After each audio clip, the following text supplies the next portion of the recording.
Magandang araw po sa inyong lahat. Doc Willie po. Meron tayong mga updates. Meron ako mga mahalagang sasabihin, okay? Hindi lang to update sa kalusugan ko. Alam niyo naman, itong ginagawa ko po, hindi to para sa akin. Hindi tayo nagbablog-vlog para lang sa atin o kumita. Yan po ang pinakamalayo sa isipan ko. Lahat ng video ko, isipin nyo lang maigi. 100% para sa inyo. Sinasabi ko, sakit ko, cancer, stage 4 para lumakas loob nyo.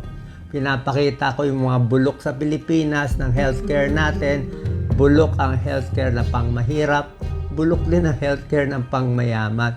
Gusto natin maayos. Hindi tayo pwede patumpik-tumpik sa salita kasi delay na tayo ng delay. 60 years old na ako, delay na ng delay ng nung bago akong doktor 30 years ago, delay na tayo ng delay. Hanggang ngayon, magtatake pa ba tayo ng mata na bulok ang healthcare natin? Dito sa Singapore, grabe, ang daming Pilipino ko nakakausap. Pilipino, mga pasyente, lahat sinasabi, misdiagnosis sila sa atin. Laging na mali yung laboratory, na delay, na ganyan. Lagi puro stage 4. Puro stage 4 ang nandito. Puro stage 4. Anyway, explain ko mamaya, ha? Basta po, hindi ito para sa akin itong video na to. Kung para sa akin lang, mananahimik na lang ako, magko-quiet na lang ako, magpapagamot na lang ako mag-isa, magko-cruise na lang ako, matutulog na lang ako, iwas na lang ako sa basher. Diba sinabi ko nga sa basher, eh, diba? Kaya nga nagtsatsaga tayo, nagtitiis tayo kasi naniniwala ako ang tao dapat hindi swapang. Ang tao nabubuhay sa mundo hindi para kumita ng pera, pakainin lang anak niya, tapos na. Hindi dapat ganon. Bukod sa pakainin mo anak mo, palakihin mo, dapat tumulong ka sa kapwa. Kung hindi ka tutulong sa kapwa, pabigat ka lang sa mundo. Okay, kailangan natin maraming matitinong tao, matitinong Pilipino para umangat yung bayan natin. Okay? So, mamaya, lahat po to para sa inyo. Anong gagawin natin para makinabang yung mahihirap, makinabang din yung mayayaman, maayos kung saan yung mga butas ng healthcare natin. Kaya nga po, tumatakbo eh. Tumakbo na ako noong 2019, tumakbo na ako noong 2022. Ngayon, tatakbo na naman ako sa 2025. Nasa sa inyo na yun, okay? Hindi ko na kasalanan yun. Kung hindi nyo boboto, wala na akong problema. Magre-relax na lang ako. Pero naniniwala ako, binigyan ako ng Diyos at a specific timing. 1 month before filing, binigyan niya ako matinding sakit. Sobrang tindi ang binigay niya. Yung pinakamahirap binigay niya, tanong niya sa oncologist niyo. Ito daw yung pinakamahirap pagalingin sa lahat. Sarcoma. Yung mga ibang sakit na stage 4 daw, dito sa Singapore, baliwala lang daw yan. Mga lymphoma, minamani-mani nila dito, lung cancer, liver cancer, breast cancer, baliwala sa kanila, stage 3, stage 4. Pero itong sarcoma ko na stage 4, kahit yung doktor ko sabi niya, mahirap. Tagilid, sabi niya. Pero kahit tagilid, syempre tiwala tayo sa Diyos. Papakita ko lahat, ha. Pakita ko lang muna yung nangyari sa akin para sa mga gusto ng update. Bago yung mga tips natin, anong gagawin natin sa bayan. Kaya relax lang, para sa bayan to. Hindi to para sa akin. Kaya lang ang dami nag-pray eh. Kaya dapat honest ako. Ayoko tinatago. Si Senator Miriam, tinago niya sakit niya, ayaw niya pa alam. Sabi niya, kailangan pa daw ng waiver for confidentiality. Ako open ako. Kung positive, buhay kung buhay, patay kung pantay. Bakit ka magsisinungaling? Hindi ba kayo nasanay lahat ng politiko sinungaling? Mag-try naman kayo ng politikong honest at hindi corrupt. Yan na, pakita ko lang mga pictures. Yan. Ito ang dati kong PET scan. Pasensya na, yun na pinakamalapit. Ang bukol, ito lahat to ang bukol. This whole thing is the bukol. Lahat yung malaking bilog na yan sa gitna, bukol yan. Ito parang football. Grabe, oh. Spine, no? Pero, ang pinakasalbahe, itong may ilaw. Itong parang araw, mga 4 cm yan siguro. So, binigyan siya ng parang sugar na isotope kinakain ng bukol. This is 6 weeks ago. Ibig sabihin, galit na galit siya, palaki siya ng palaki. Kaya sobrang sakit to. Parang pinapatay ako. Tignan niyo nangyari after 6 weeks. Sabi ng doktor ko, si Dr. Ang Peng Tiam, sabi niya, mahirap to Pero tignan niyo nangyari after 6 weeks Ang liit na lang niya. Meron pa rin hindi sa wala, andyan pa rin siya, pero maliit na siya. Kumalma na siya. Hanap tayo ng ibang view. Ito, PET scan view. Pwede nyo i-review to sa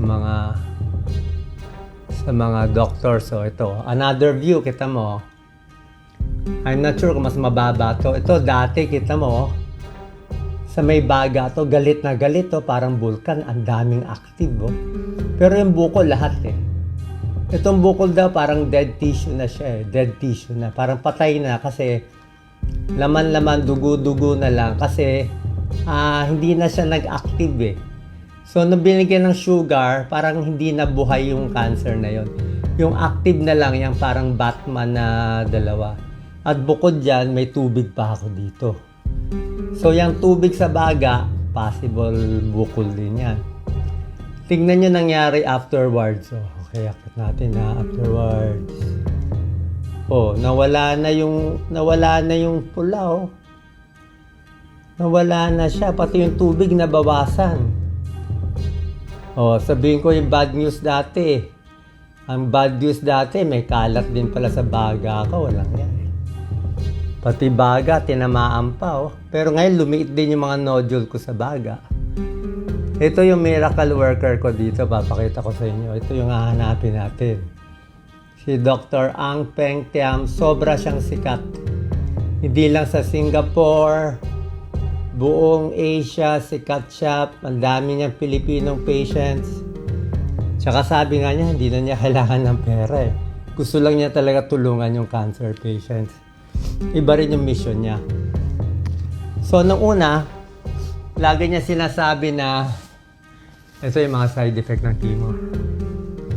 Side effect ng chemo. Nag-chemo pa ako kahapon. Kahapon is my third chemo, split into 3.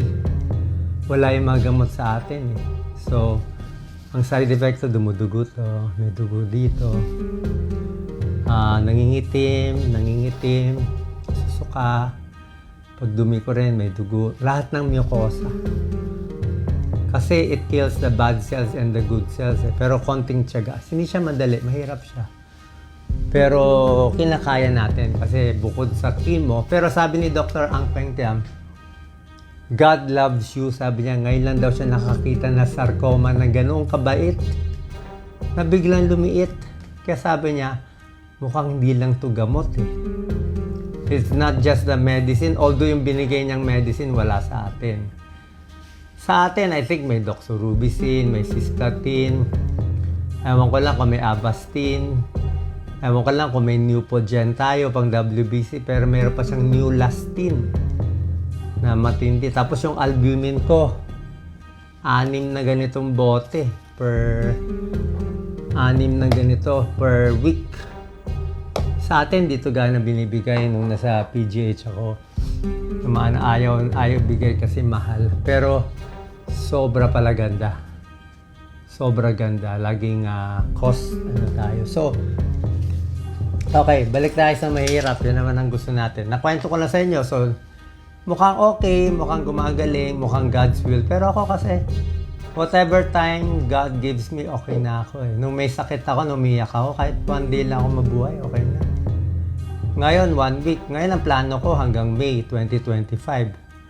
Ngayon, syempre, ang plano ko, tatapusin ko yung term ko, di ba? Hanggang 2020. So, God, I need 7 years. Di ba? I need 7 years. Kasi kung wala ng purpose yung buhay ko, di dapat patayin na ako, di ba? Tsaka natutuwa naman ako, first time, maraming nagdasal sa atin. So, ang katotohanan natin ay barado kasi mga mucosa nasisira ay kaya dumudugo siya. So, hindi lang mahihirap ang nagsasuffer sa mahirap na healthcare, pati pala mayayaman. Yung mga biopsy natin, 1 month result. Ang dami mali result sa atin, positive, tapos dito negative. Iba talaga kasi technology eh.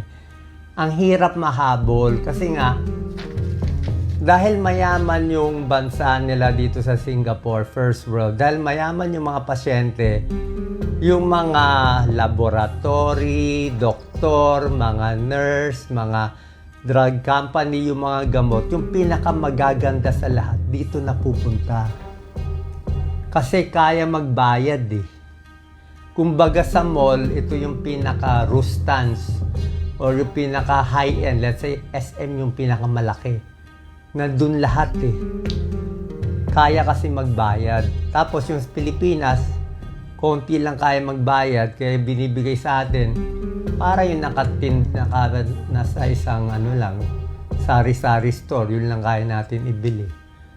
Diba? Kasi useless naman dali nila yung mamahaling gamot sa atin kung wala rin naman mapagbibigyan, malulugi sila. Kaya talagang nadidelay tayo.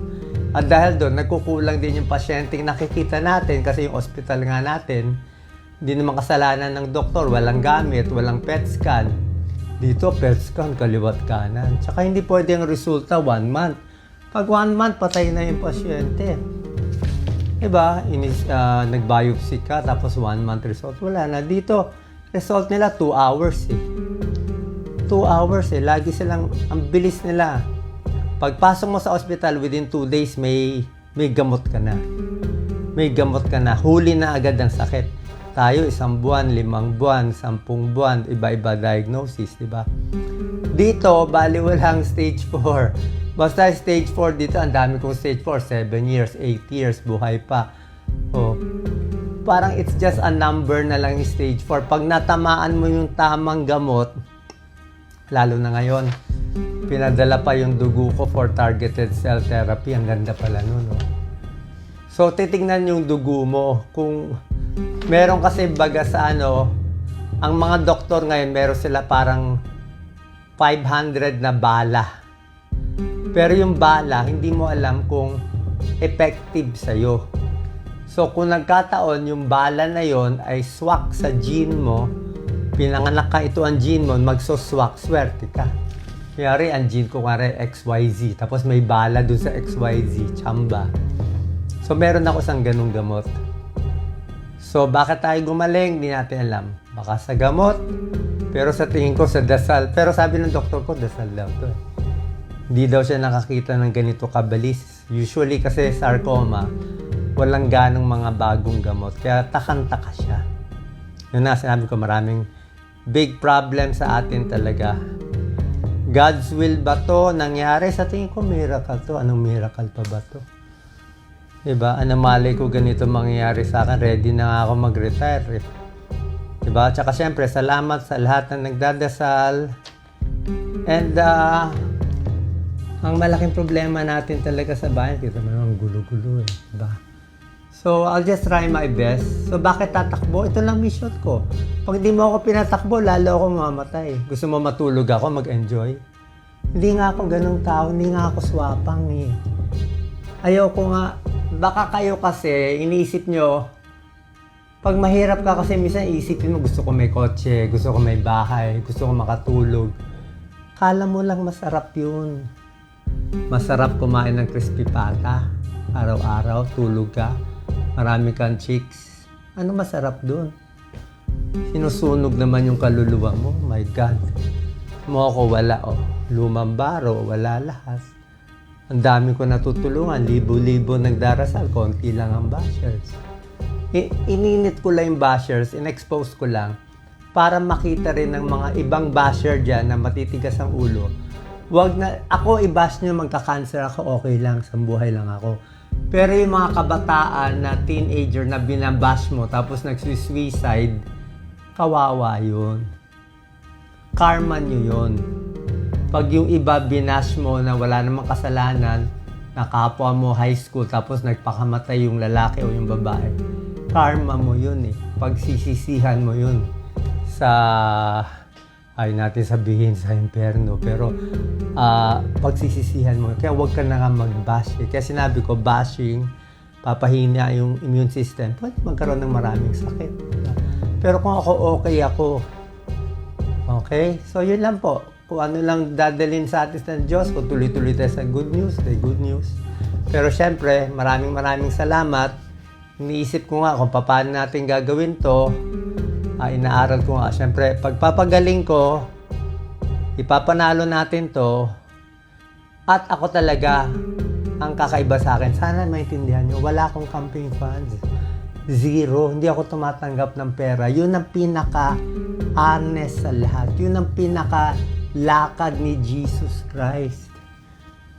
Kung tumatakbo si Jesus, yun ang style niya, hindi yan tatanggap ng campaign funds.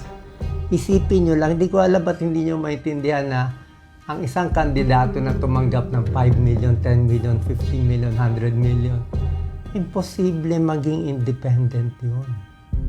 Diba? Pwede sila tumanggap. Yun ang laro nila. Ang laro ko nga, wala eh. At kaya natin lumaban ng wala. Pag nanalo ako ng wala, di ang linis. Di kahit sinong mali, okay na. Pag ito nagkamali, hindi ko na kailangang ilista, kaibigan, kaaway, nagbigay ng pera. Hindi nagbigay, wag galawin. Wala nga eh. Drug company, wala. Lahat wala. Tao, wala. Kung meron kayo nakikita, fake news yun. Fake news, di sa akin. Kahit si Senator Idol Raffy Tulfo, ang dami niyang fake news.